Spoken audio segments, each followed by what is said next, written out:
viendo. Diane, mi cuñada. Así que hoy ella es la que va a estar compartiendo la palabra.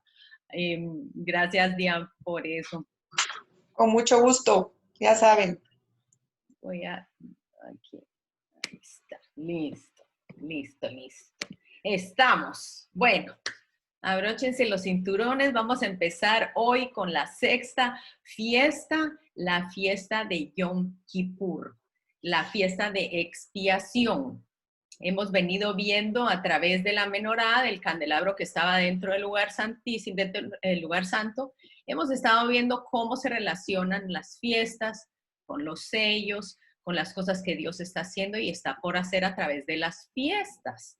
Entonces, Yom Kippur, yo recuerdo que en los estudios pasados arrancábamos, pues como lo hacemos nosotros, como nosotros los latinos, como nosotros por este hemisferio leemos de izquierda a derecha, pero realmente como se debería de leer es en el hebreo como se lee de izquierda, de derecha a izquierda. Entonces ahora lo corregí para estar más correctos, digamos, políticamente correctos.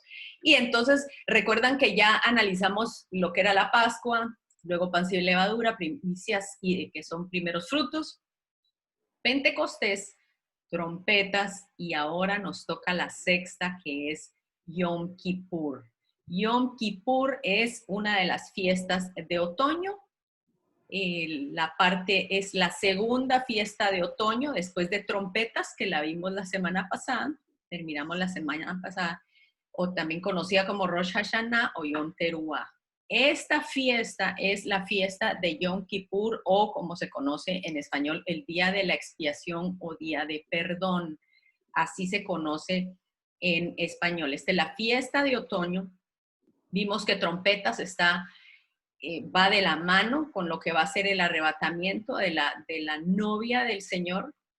Y ahora vemos el día de expiación, que es en la que hoy vamos a analizar. Estas son las fiestas de otoño para este año. Recuérdense que se van corriendo porque van ellos en un calendario lunar. Vimos que trompetas fue del viernes 18 al sábado 18. Siempre el día arranca al final del día, recuérdense. Luego vamos a tener el día de expiación, que es el domingo 27 por la tarde al lunes 28 de septiembre por la tarde.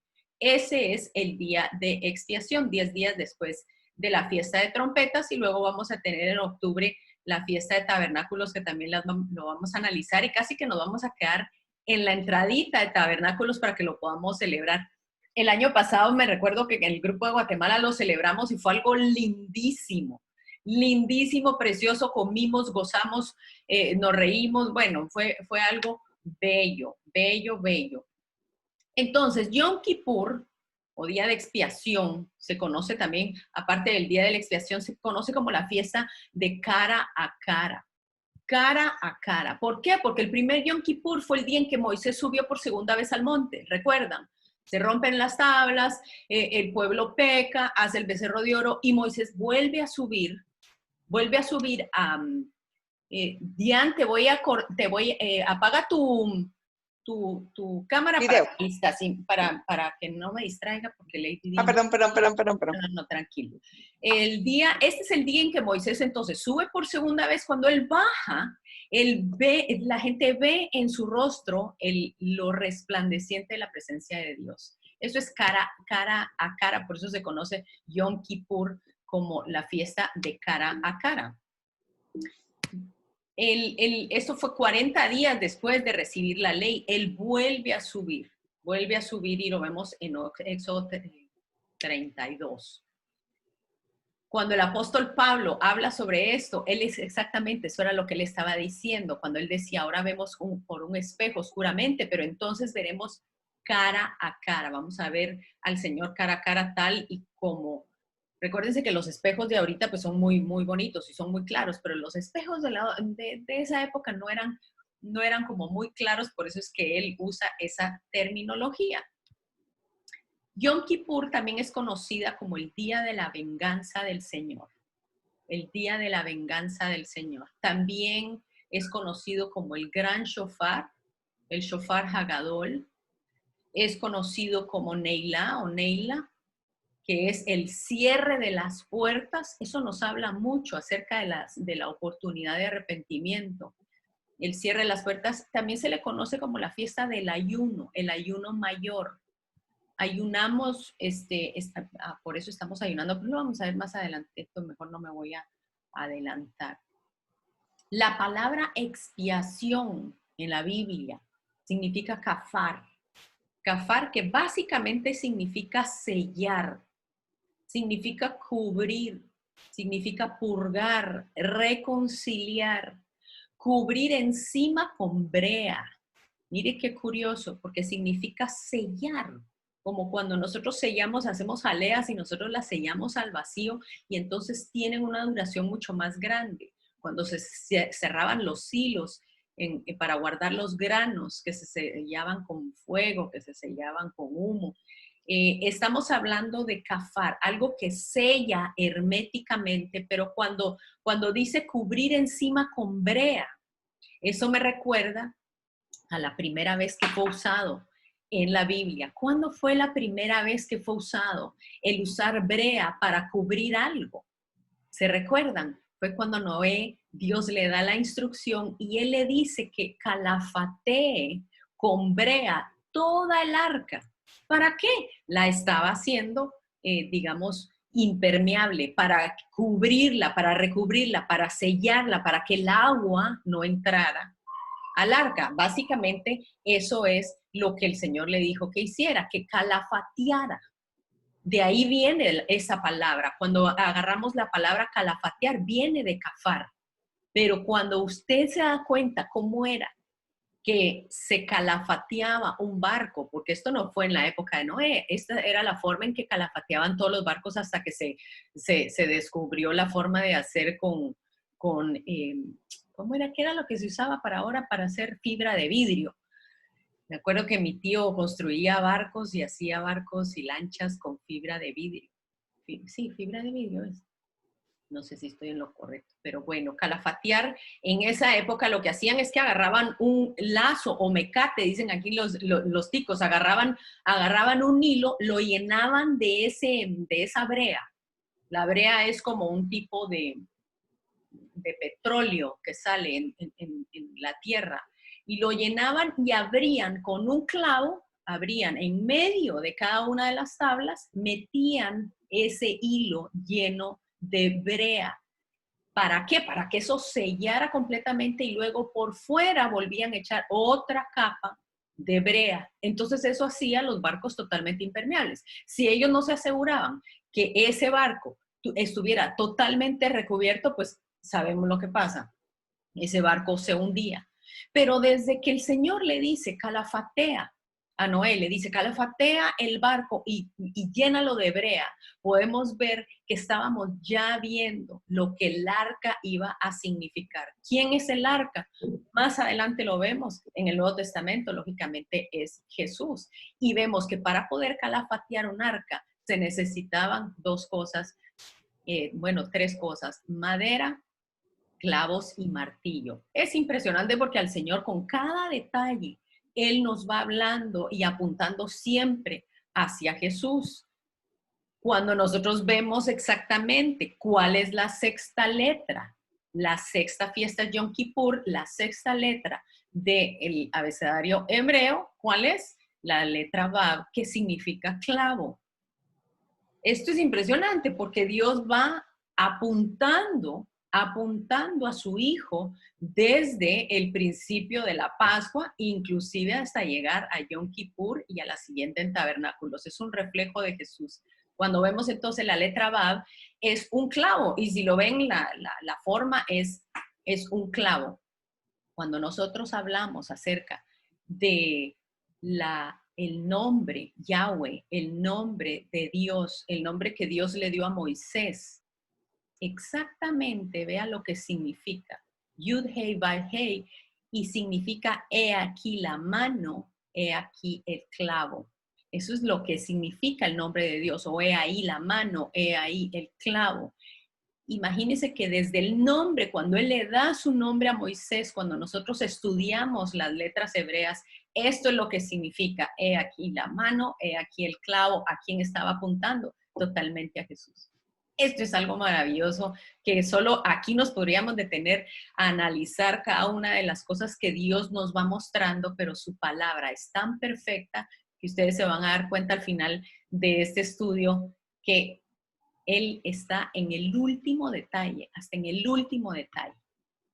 El sexto día de la creación, Diane, ¿qué dice? ¿Cuál fue el sexto día de la creación? ¿Qué fue lo que Dios hizo en Génesis 1, 27 y 31? Aquí está. En Génesis 1 dice, y creó Dios al hombre a su imagen de Dios lo creó, varón y hembra los creó. Y vio Dios todo cuanto había hecho y era bueno en gran manera. Y fue la tarde y la mañana del sexto día, Yom Kippur, día del juicio del hombre. Ok, entonces Yom Kippur es básicamente, ya puedes apagar tu cámara, Diane, porque solo me sale tu pantalla. Gracias. Yom Kippur fue el día de la creación del hombre. Ese día es el día del juicio del hombre. Eso es lo que es Yom Kippur. No solo es el día de expiación, de perdón, pero cuando se otorga ese perdón, la persona es expiada. Pero si no se otorga ese perdón, viene el día del juicio para la persona. Eso es lo que es Yom Kippur y va de acuerdo exactamente al día sexto de la creación. ¿Cuándo fue la primera expiación? Vemos en Génesis que Jehová cubrió a Adán y Eva. Esa fue la primera expiación en donde se mata un animal y se cubre a la persona con pieles y túnicas. Hubo la muerte de un animal. Si ustedes ven atrás en ese dibujo, ven que están dos ángeles. ¿Recuerdan? Quedó en la salida, cuando ellos salen del Edén, queda una espada encendida para que nadie volviera, para que ellos no pudieran volver, y quedan dos testigos, los dos ángeles, que es lo que vamos a ver en todo lo que es Yom Kippur. El Yom Kippur también son los días de ayuno. ¿Dónde arranca el ayuno? Al inicio de trompetas, que fue el 28 de septiembre, el 18 de septiembre. Y lo alargamos hasta el 28 de septiembre, que es el 10 de Tishri. En números nos dice que el 10 de este mes, o sea, Tishri, el séptimo tendréis santa convocación y afligiréis vuestras almas. Ninguna obra haréis. Esto es lo que el Señor mandaba para ese día, el día de Yom Kippur. Había que hacer un ayuno específicamente ese, pero la mayoría sacaba los 10 días de ayuno. Es por eso es que estamos en los 10 días de ayuno. Aquí dice, afligiréis vuestras almas. ¿Por qué afligir vuestras almas? ¿Por qué afligimos nuestras almas con el ayuno? Primero, porque vaya si no cuesta. Yo no sé si a ustedes les pasó, y ahorita en este tiempo yo tenía demasiadas cosas que hacer y realmente no me podía concentrar. Sin el ayuno es como que salen cositas y brincan situaciones en nuestro carácter que Dios empieza a mostrarnos para que nosotros podamos decirle, Señor, yo te entrego esta parte, te entrego esta parte. Afligimos nuestra alma porque realmente se aflige el cuerpo, se aflige el estar viendo no solo las cosas que Dios puede estar mostrando, que Él necesita cambiar, pero también nos afligimos porque no estamos comiendo.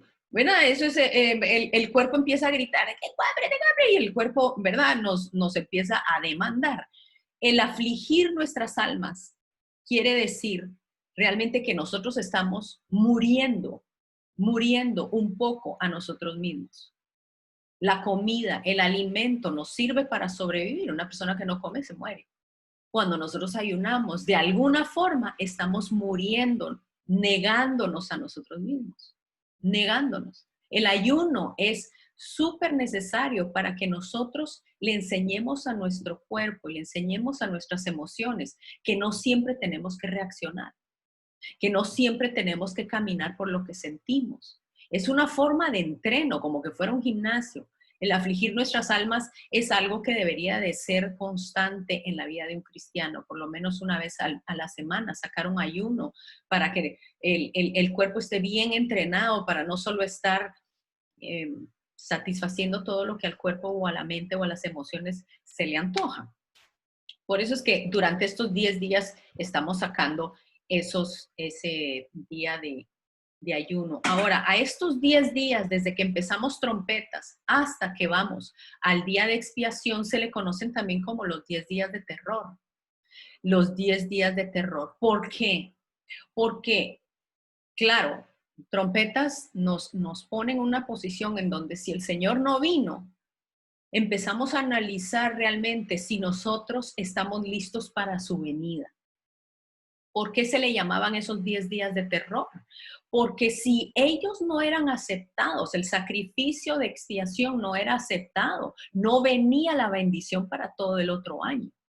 Pero imagínense, estamos hablando no solo de un año, nosotros estamos hablando ya del final de los tiempos, nosotros deberíamos de caminar con más cuidado todavía, de decir, Señor, estoy preparada para tu venida, porque tu venida, cada día que hemos estado estudiando, viene más cerca, está cada vez más cerca. Entonces la gente vivía como con un terror o con un temor de saber si Dios iba a hacer acepto el sacrificio de ellos o sus vidas. Por eso es que se les conoce así también. Pero el número 10 significa prueba o desierto. El número 10 siempre apunta a eso. Y es cuando Dios empieza a mover cosas para traer y establecer su gobierno perfecto. Por eso es que Él permitió las 10 plagas. ¿Por qué? Porque Él estaba a punto de sacar a los israelitas de Egipto. Estaba empezando a establecer su orden perfecto en ellos. Los 10 días de prueba de Daniel y sus amigos, recuerdan que ellos estuvieron ayunando. Los 10 mandamientos vienen a traer un gobierno y un orden perfecto. Las 10 vírgenes fueron puestas a prueba para ver si eran dignas de entrar a las bodas del novio. Y cuando hablamos nosotros del gobierno de la bestia, vemos que en Apocalipsis vemos que la bestia tiene 10 cuernos. Estamos hablando de un gobierno. Estamos hablando de gobierno perfecto o inclusive del gobierno perfecto del enemigo, ¿verdad? De Satanás, que eso es lo que va a hacer los 10 cuernos de la bestia. Nunca antes se ha levantado un gobierno tan perfectamente malo, digamos. Eso es lo que nos está hablando la Biblia con el número 10. Cuando entonces analizamos acerca del número 10, nos damos cuenta que empiezan a suceder alrededor de estas fiestas cosas muy puntuales en el área de gobierno, muy, muy puntuales. Mire esta semana, el 15, antecitos de entrar nosotros a trompetas, vimos que se firmó la paz con Bahrein y con Emiratos Árabes el 15 de septiembre. Dicen que están en pláticas también Kuwait, Qatar y Abu Dhabi. Y varios países también están en esas pláticas. Vemos que estas son cosas de gobierno que impactan muchísimo, que tienen peso, un peso mucho más grande y usualmente se ve incluido Israel. Mire lo que dijeron los de la Unión Europea.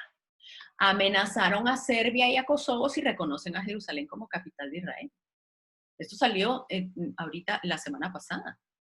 Y dice, no hay ningún miembro de la Unión Europea con embajada en Jerusalén, dijo el portavoz. Y dice, cualquier paso diplomático que pudiera cuestionarse la posición de la Unión Europea en Jerusalén es un asunto de seria preocupación y lamento. Recordemos que todos estos grupos, la Unión Europea, las Naciones Unidas, siempre han tenido una agenda en contra de Israel. Siempre es Israel. Esta semana criticaron en una asamblea de las Naciones Unidas, criticaron a Israel por abusos de la mujer. Hágame el favor, es el único país democrático en el Medio Oriente y los acusaron a ellos, no a Irán, no a Turquía, no, ¿verdad? Es algo impresionante cómo se mueve todo en contra de Israel. ¿Qué pasó? La noche de la fiesta de trompetas, iniciando la fiesta de trompetas, muere la jueza de la Corte Suprema de Justicia muere esa noche, iniciando la fiesta de trompetas. Ella era judía. Y el Señor está marcando y está enviando un mensaje a través de esto. Está diciendo, estoy estableciendo mi gobierno. ¿Por qué? Porque la Corte Suprema de Justicia, en el momento en que supuestamente sábado van a decir quién va a ser el que van a nominar, una mujer, esto pone la balanza totalmente a una Corte Suprema de Justicia conservadora. Esto es algo contra lo que se está peleando y luchando en las próximas elecciones de Estados Unidos. Usted dirá, yo no soy gringa y ahora que no se puede viajar ni siquiera visa o ni siquiera se puede viajar a Estados Unidos, eso no me tiene que importar. Todo lo que pasa en Estados Unidos viene a repercutir sobre todo Latinoamérica y sobre todo el mundo.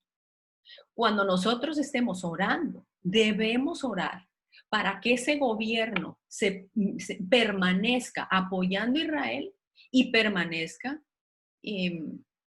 siendo un gobierno, digamos, conservador entre lo que se ha podido. Pero vemos que las cosas en medio de estos 10 días se han ido poniendo mucho más rudas, mucho más calientes, digamos, ¿verdad?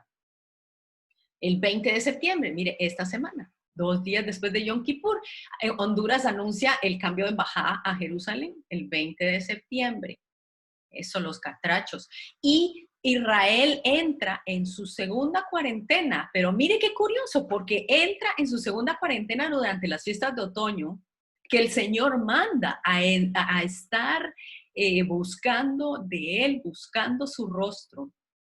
Ellos entran en la segunda cuarentena y la primera cuarentena la tuvieron durante las fiestas anteriores. Eso tiene que estar programado directamente de parte del Señor. Es impresionante.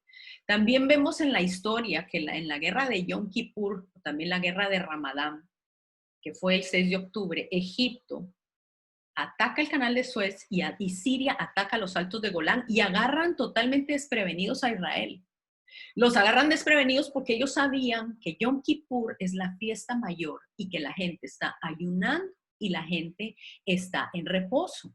Entonces ellos aprovechan ese día para atacar a Israel. Egipto logra tener un poco de victoria sobre el canal de Suez, pero Siria ataca los altos del Golán y Israel recobra todavía un poco más de territorio, o sea que fue ganancia para Israel. Vemos nuevamente que es una movida de gobierno.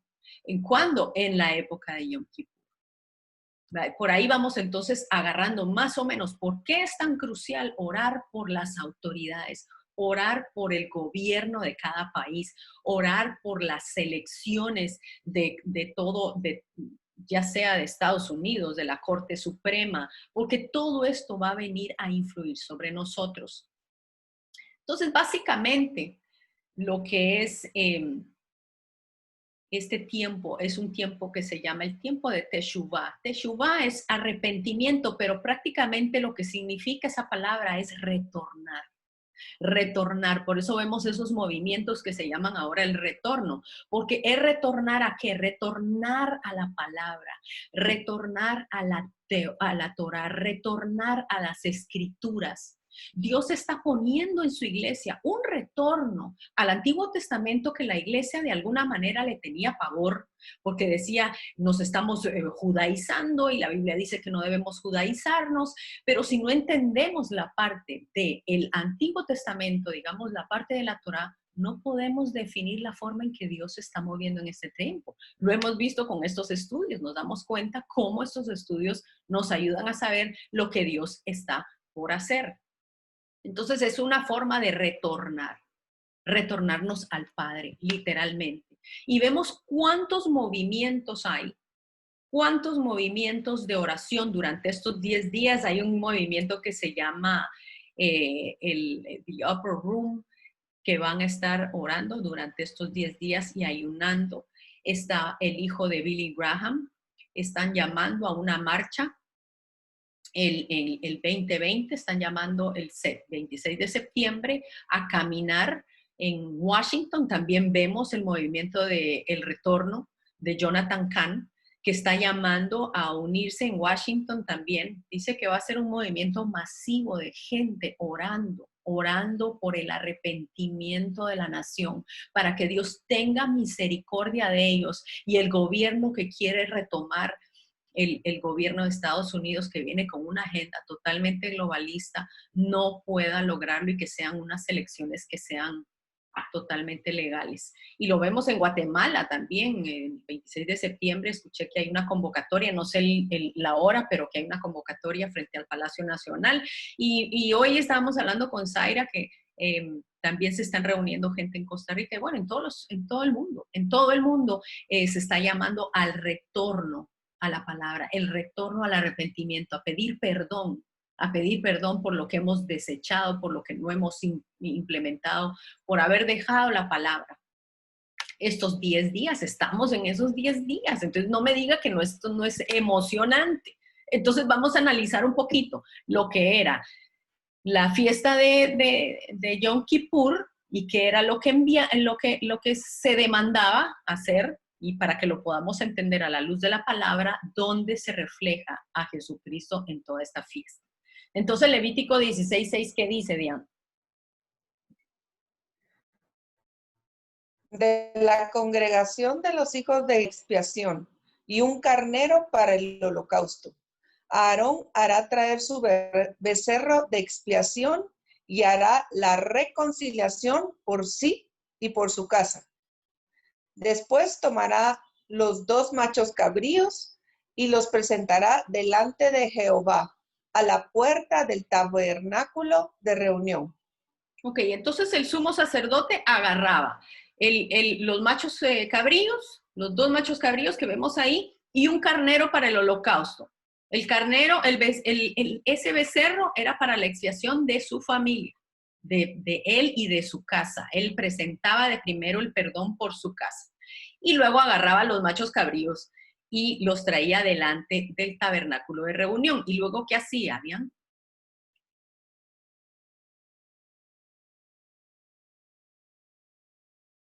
Lo voy a leer yo. Dice, luego echará suertes Aarón sobre a los machos cabríos, una Ajá. suerte por Jehová y otra suerte por Azazel. Y hará traer a Aarón el macho cabrío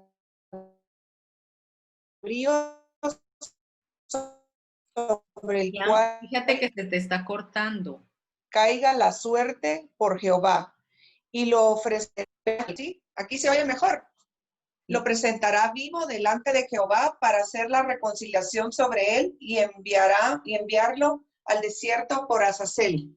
Ok, entonces lo que él hacía era que él agarraban, eran unas piedritas, y lo echaban a la suerte, pero sabemos que era el Señor el que escogía esa suerte. Y él decía con la mano derecha, se escogía la suerte de cuál iba a ser el carnero que iba a ser ofrecido para Dios. Lo hacía con la mano derecha. Y con la mano izquierda escogían cuál iba a ser la suerte para el otro, el chivo expiatorio. De aquí es de donde nosotros sacamos la expresión de chivo expiatorio. Es al que le cayó la mala suerte. Entonces, quien se lleva la culpa, quien siempre para pagando el pato, ¿verdad? Así como para ponerlo en tema español, quien paga el pato es el chivo expiatorio, a quien se le echa la culpa. Así era la forma en que lo escogían, con la mano derecha y con la mano izquierda. Luego agarraba, no voy a entrar en por qué se le llamaba Azazel, googleelo, eso tiene mucha relación con Satanás. Él agarraba el chivo expiatorio y confesaba todos los pecados sobre el chivo expiatorio. Los pecados del pueblo, los pecados de idolatría, los pecados sexuales, los pecados de robo, de mentira, de falta de perdón. Imagínense la lista. Y la gente realmente se arrepentía, la gente se humillaba delante de Dios, porque ellos sabían que humillarse delante de Dios cumplía la palabra que dice, si mi pueblo, sobre el cual mi nombre es invocado, me buscaren, se arrepintieren de sus malos caminos, Esa palabra es bella porque Él está hablando a su pueblo, no le está hablando a todas las naciones, Él nos está hablando a nosotros. Y si se arrepintieren de sus malos caminos, entonces yo escucharé desde los cielos, perdonaré sus pecados y sanaré su tierra. Para que nosotros veamos un orden divino en nuestra tierra, debemos pedir perdón. Y a veces perdón por pecados que uno dice, pero si yo ni siquiera lo hice, yo ni siquiera apoyo esos movimientos. Hay que pedir perdón porque Él dice, hay un perdón significativo en que yo puedo pedir perdón por mi tierra para que mi tierra sea sanada. Entonces Él imponía sus manos sobre el cabrío. Hacía una transferencia de esos pecados sobre el chivo expiatorio. Se le amarraba, mire qué curioso, se le amarraba a él un lacito o un lazo que tuviera el color rojo. Y la otra mitad de ese pedacito de lazo se amarraba en el templo. Y luego él sacaba al macho cabrío, lo sacaba fuera del templo. Cuando nosotros hablamos de ese lazo carmesí, cuando hablamos de ese lazo que es rojo, entendemos cuando Isaías dice que cuando Jehová decía a través de Isaías, dijo, estemos a cuentas, aunque vuestros pecados sean como la grana, así rojos, como la nieve serán emblanquecidos, aunque sean rojos como el carmesí, vendrán a ser como blanca lana, porque cuando ese sacrificio era aceptado, dicen que el lazo que quedaba en el templo se ponía blanco, era transformado. Eso quería decir que el Señor había aceptado la ofrenda y los iba a bendecir en el otro año. Era algo simbólico muy lindo. Entonces este carnero llevaba todos los pecados. La gente lo entendía así. Sabían que ese chivo expiatorio iba a ser sacrificado por los pecados de todos los que estaban ahí humillándose. Imagínense qué injusticia que alguien más tenga que pagar por los pecados de uno. Pero desde ahí nosotros empezamos a ver la figura, la sombra de lo que iba a ser Jesús. Y ese chivo expiatorio pasaba en medio de todos. Pasaba caminando en medio de todos y todos lo veían. Por supuesto que lo veían, porque pasaba enfrente de ellos y ellos sabían que esa sangre que se iba a derramar por ese chivo expiatorio iba a ser por los pecados de ellos. Entonces había cierta reverencia por ese chivo, porque el chivo era realmente el que iba a pagar por mi pecado. Entonces, imagínense la solemnidad de ese momento en el que el sumo sacerdote agarra ese chivo y lo pasa en medio de todas las personas. Y se lo lleva al desierto. Lo lleva y lo suelta en el desierto. Cuando se hacía el sacrificio, algo muy interesante, era que entonces el sumo sacerdote se presentaba 3 veces en el lugar santísimo. Recordemos que al lugar santísimo solo se podía entrar una sola vez en Yom Kippur. Una sola vez, el día de expiación. Nadie podía entrar en otra época porque moría. Y tenía que entrar con un incenciario para que llenara todo el lugar de humo, para que no se viera muy bien. Se recuerda que ahora vemos nubladamente, pero pronto vamos a verlo cara a cara. Había cierta neblina que no dejaba que el sacerdote viera realmente cómo era la situación, porque esto era solo una nube de humo. Era solo una nube de humo que estaba representando algo que iba a venir cuando viniera Jesús.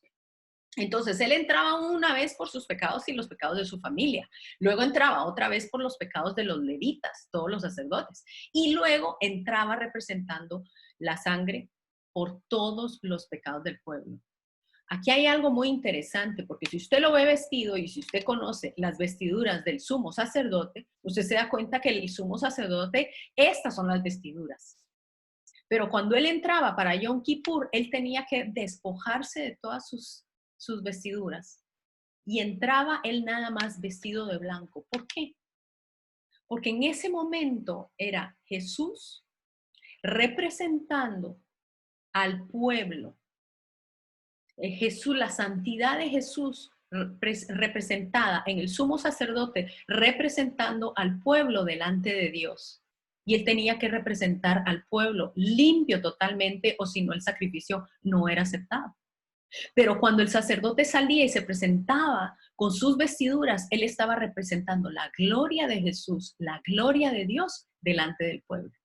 Por eso es que cuando él entraba se tenía que cambiar y cuando él salía tenía que representar a Dios delante del pueblo. Esto es algo tan lindo, ¿verdad? Tan simbólico. Pero mire qué dice Hebreos, Hebreos ahí, Dian. Perdón. Porque no entró Cristo en el santuario hecho por los hombres, figura del verdadero, sino en el cielo mismo, para presentarse ahora por nosotros ante Dios. Y no entró para ofrecerse muchas veces, como entra el sumo sacerdote en el lugar santísimo cada año con sangre ajena. De otra manera, le hubiera sido necesario padecer muchas veces desde el principio del mundo, pero ahora, en la consumación de los tiempos, se presentó una vez para siempre por el sacrificio de sí mismo para quitar de en medio el pecado. Mire, entonces aquí entendemos cuando Hebreos le está hablando básicamente a oyentes judíos. Y ellos entendían entonces que él se presentó delante de Dios, pero que no entró para ofrecer muchos sacrificios. Por eso es que nosotros cuando ayunamos no estamos haciendo sacrificios para ser aceptados. Porque hubo solo un sacrificio para siempre, el sacrificio de Cristo Jesús, Él mismo, para quitar de en medio el pecado. Nosotros solo hacemos, digamos, el sacrificio del ayuno, el sacrificio de adoración, el sacrificio en agradecimiento, pero no para quitar de en medio el pecado. Eso solo lo puede hacer la sangre del Cordero. Solamente la sangre de Jesús puede hacer eso. Y mire qué dice Romanos, qué dice ahí, Diana.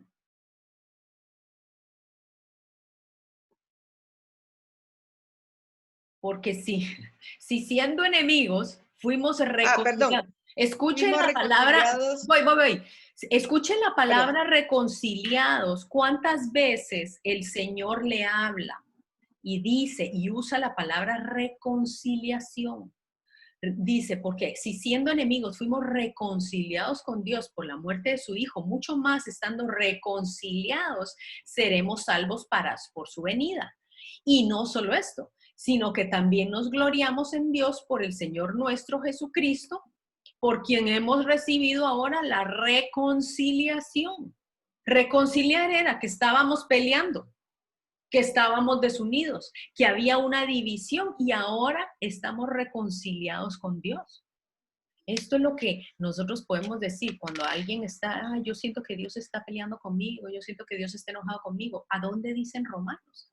Si nosotros entramos a través de Cristo, no hay poder que pueda decir que yo no estoy reconciliada con Él. Yo puedo tener ese acceso.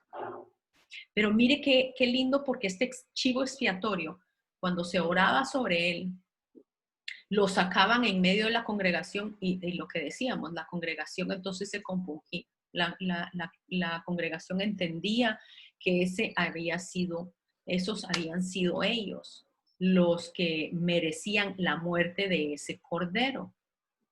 Y luego lo llevaban al desierto y ese chivo expiatorio, no era cordero, un chivo expiatorio, ese chivo lo empujaban desde una peña, lo empujaban desde la peña y moría.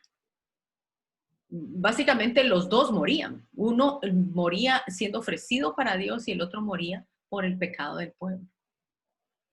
Era una muerte bien dura. Si usted se da cuenta en ese dibujo, cuando algo tiene que morir en lugar de uno, es algo bastante duro, bastante duro. Pero para entender esto, vemos que recuerda que el sacerdote entraba 3 veces.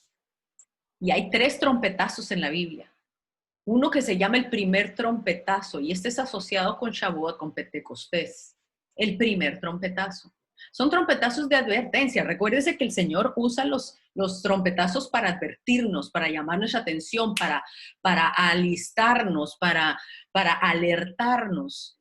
El primer trompetazo está asociado con Pentecostés. El último trompetazo está asociado con Yom Teruah, con trompetas que acabamos de estudiar.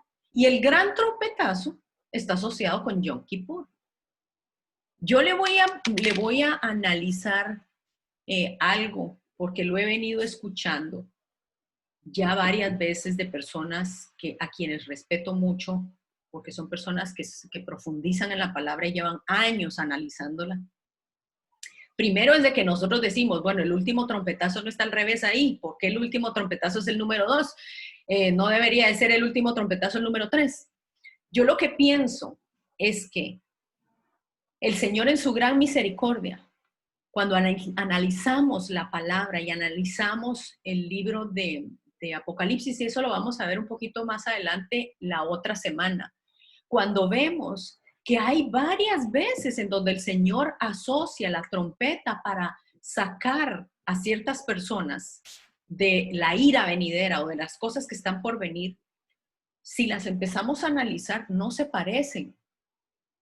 Y empezamos a poder entender, o por lo menos sopesar, la posibilidad de que el Señor en su gran misericordia, porque dice que Él es grande en misericordia y tardo para la ira, que el Señor tenga una misericordia tan grande que haya la posibilidad de que haya no uno, sino más arrebatamientos, que haya por lo menos 2 arrebatamientos. Perdón, digamos, 2 perdones asociados con una trompeta en donde el Señor remueve a un grupo de personas que estaban listos, que eran, digamos, lo que se puede hablar de la novia, y luego remueve a otro grupo que tuvieron que pasar la tribulación, porque habla casi al final de Apocalipsis, habla de algunos que fueron decapitados y que limpiaron sus ropas con la sangre del cordero. Esos no son los que se fueron al principio. Entonces, cuando uno empieza a ver la posibilidad, digamos que usted en el primer trompetazo, una persona no se fue. Y luego suena el último trompetazo y uno dice, me quedé, ya no me fui, ¿verdad? Y me quedo para la ira del Señor. Si existe antes de la ira del Señor, porque este gran trompetazo, el número 3, era justo al final de expiación. Es como Dios dando la última oportunidad. Por eso es que expiación también se conocía como el cierre de las puertas. Yo le pregunto a usted, ¿existe la posibilidad de que ese sea el gran trompetazo? Y por supuesto que no se va a llamar el último, se va a llamar el gran trompetazo, porque quienes se puedan todavía ser salvos a través de eso, de ese gran trompetazo, va a ser la gran trompeta para ellos. Existe la posibilidad. No le podemos decir al Señor que Él no puede hacerlo, porque Él extiende su misericordia como quiera. Y muchas personas están empezando a creer que realmente hay más de un trompetazo. Gloria a Dios. Uno que se va a ver, otro que no se va a ver. Entonces yo digo, bueno, Señor, yo estoy dispuesta a entenderlo y a saberlo, y el Señor pues lo va a ir revelando de acuerdo a lo que Él quiera revelar, ¿verdad? Pero yo solo se lo dejo como una situación para que usted empiece a analizarlo y a buscarlo en la palabra. Con esto quiero cerrar. Cuando Jesús inicia su ministerio, Él inicia su ministerio después de pasar el desierto. Se recuerda que esos 10 días hablábamos, representa también desierto. Cuando Jesús inicia su ministerio y sale del desierto, Él se presenta delante de la sinagoga. A la sinagoga no se le daban los rollos a cualquiera. A Él lo conocían en esta sinagoga. Si usted ha ido a Israel, esa sinagoga todavía existe. Este no era el templo, era la sinagoga de donde Él vivía. Y esa sinagoga es una belleza poder entrar a esa sinagoga. No tiene techo y solo están las columnas, pero uno se imagina al Señor habiendo leído ahí, iniciando su ministerio, habiendo leído Isaías 61. Y a Él dice que le dan los rollos de Isaías 61. Y Él los abre y escoge específicamente un pasaje que apuntaba al Mesías, que apuntaba a Él mismo.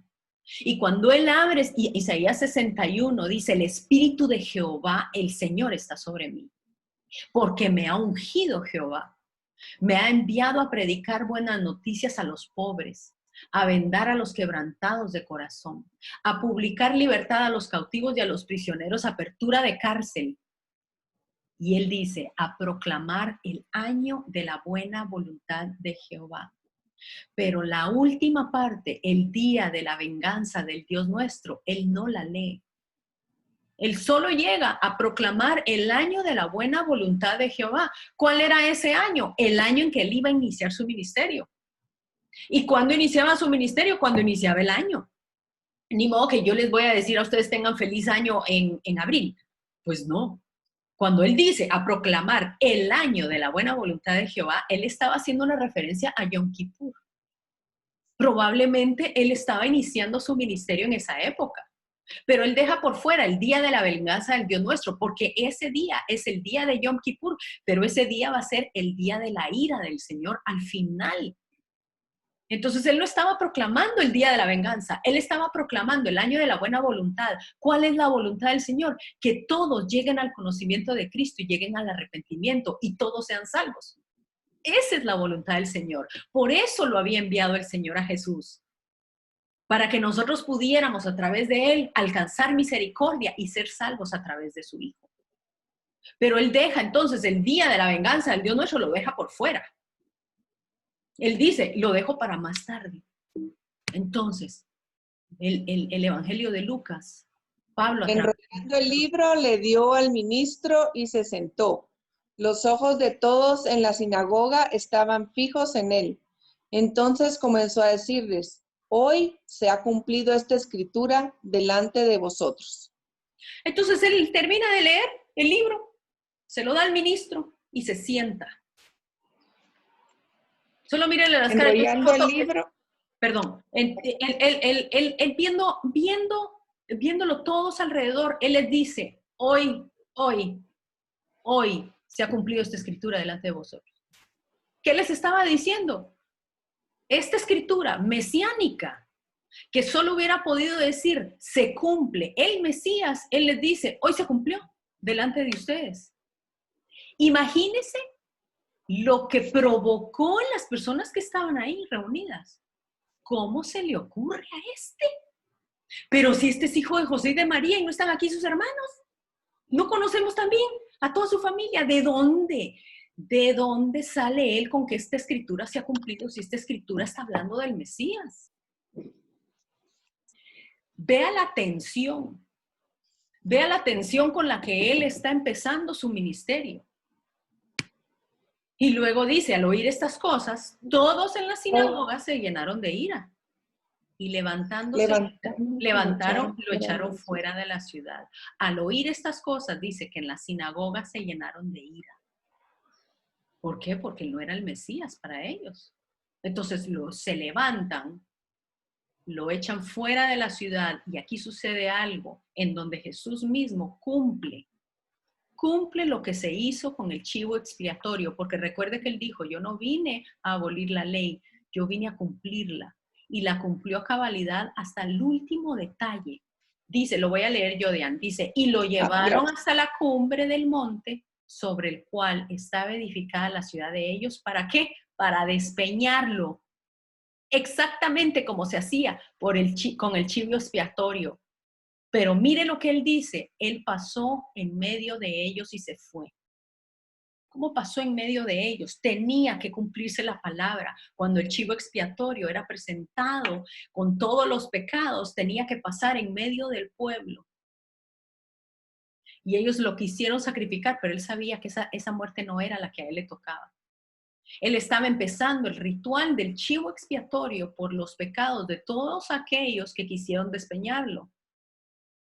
Y conociendo la palabra, sabiendo de que era en una sinagoga que él había leído, lo más probable es que en esa sinagoga había un levita. Y entre las personas que quisieron despeñarlo, había un levita. Y recuerde, eran solo los levitas los que podían presentar el chivo expiatorio.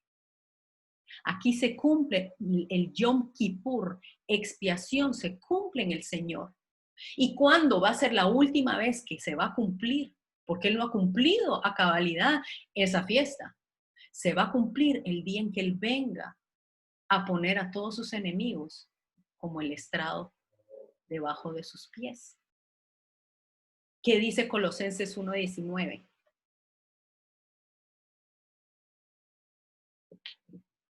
¿Dian? Porque al Padre agradó que en él habitara toda la plenitud, y por medio él reconciliar consigo todas las cosas, así las que están en la tierra como las que están en los cielos, haciendo la paz mediante la sangre de su cruz. También a vosotros que erais en otro tiempo extraños y enemigos por vuestros pensamientos y por vuestras malas obras, ahora os ha reconciliado en su cuerpo de carne por medio de la muerte, para presentaros santos y sin mancha e irreprochables delante de él. Ay, mire qué cosa más linda. Yo no sé si a usted esto no lo emociona, porque él dice que a través de su cuerpo, de su carne, como ese carnero, por medio de su muerte, ahora nos presenta santos y sin mancha e irreprochables. Irreprochables es alguien a quien no se le puede, es intachable, no se le puede reprochar absolutamente nada, para presentarnos como ese hilo carmesí que fue transformado en blanco, así como decía Isaías, aunque tus pecados sean rojos, yo los voy a tornar como blanca lana, aunque tus pecados sean carmesí, yo los voy a tomar como la blanca nieve. Eso es lo que él está diciendo. A través de ese chivo expiatorio que fue Jesús, que llevó mi pecado, que llevó tu pecado, nosotros ahora podemos presentarnos delante de él santos y sin mancha, irreprochables. ¿Por qué? Por el sacrificio que él hizo. Con esto vamos a dejar hasta aquí esta que fue la introducción de lo que era Yom Kippur, porque la próxima semana vamos a ver su relación con los siguientes sellos, el sello número 6 de Apocalipsis, y cómo lo pinta la Biblia y cómo es que nosotros vamos a irlo aprendiendo y analizando. Quiero hacerle una invitación. Si usted no había entendido a cabalidad el sacrificio de Cristo, si usted no había entendido a cabalidad de dónde venía la expresión chivo expiatorio, si usted no había entendido a cabalidad por qué había una necesidad de que Cristo muriera de la forma en que murió, yo le extiendo la invitación para que usted hoy le diga, Señor, yo quiero aceptar ese sacrificio. Yo quiero aferrarme a ese sacrificio para que tú puedas presentarme delante de ti santo, irreprochable, sin mancha, por toda la eternidad. Si usted todavía no lo ha hecho, si usted hoy le está cayendo la peseta, como dicen los ticos, si hoy está entendiendo, yo lo invito a que usted lo haga de la forma en que usted quiera hacerlo. Y le diga, Señor, yo te doy mi vida, así como tú diste mi vida, tu vida por mí. Yo hoy te devuelvo mi vida y confío que ese sacrificio me va a hacer perfecto delante de ti, que no hay sacrificio que yo pueda hacer, que no hay sacrificio que yo pueda presentar, nada que yo pueda hacer para que tú me aceptes más que con la sangre del Cordero. Señor, te damos gracias porque entendemos con la fiesta de Yom Kippur que necesitamos, Señor, necesitamos de ese sacrificio constante en nuestras vidas. Yo te pido por cada una de las personas, Señor, que hoy están entendiendo esto por primera vez y las que lo han escuchado, pero que hoy, Señor, nuevamente tú vuelves a enamorarnos, Señor, a través de tu palabra. Yo te pido, Señor, que podamos hacer un llamado al arrepentimiento, un llamado a la intercesión, un llamado para interceder por nuestra nación, Señor, donde quiera que estemos. Porque es un tiempo, Señor, crucial de gobierno, que tú estás llamando a tu pueblo a buscarte, a arrepentirnos, Señor, a retornar a tu presencia. Yo te lo pido y te lo agradezco, Señor, en el nombre poderoso de tu Hijo Jesús. Amén. Y amén. Amén, amén, qué lindo. Amén. Qué belleza. Bueno, ahora Amén. abrimos el micrófono. Nos quedamos en el preámbulo entonces de lo que vamos a terminar la próxima semana y eso nos va a dejar en la entradita de lo que va a ser la próxima fiesta, que es la fiesta de tabernáculo.